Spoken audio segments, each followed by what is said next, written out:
আপনার মুখে কি বারবার ব্রণ হচ্ছে? আর কোনো চিন্তাই নেই।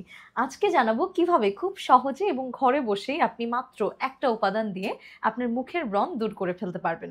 সেই একটা উপাদান আমাদের সবার বাসায়ই থাকে। সেটি হচ্ছে শসা। শুনে খুব অবাক হচ্ছেন, তাই তো?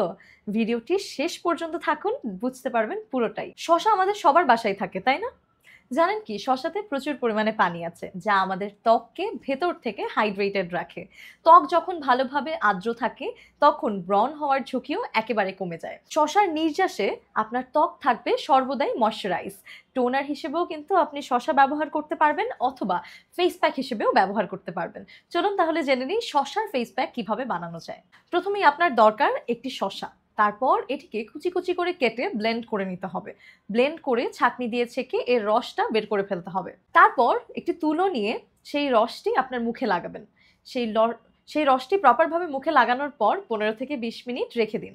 তারপরে ঠান্ডা পানি দিয়ে ধুয়ে ফেলুন। আপনি চাইলে হালকা বরফ দিয়েও আপনার মুখটিকে ম্যাসাজ করে ফেলতে পারবেন। বরফ আমাদের পোরস এর জন্য খুব বেশি হেল্পফুল। সপ্তাহে আপনি যদি ২ থেকে ৩ বার এটি এপ্লাই করেন তাহলেই কিন্তু আপনি এর চমৎকার রেজাল্ট দেখতে পারবেন এবং আপনার মুখের ব্রণ একেবারে দূর হয়ে যাবে আর আপনার মুখ সর্বদাই হাইড্রেটেড থাকবে। তো আজকে থেকেই ঘরে বসেই শুরু করে ফেলুন শসা দিয়ে আপনার রূপচর্চা।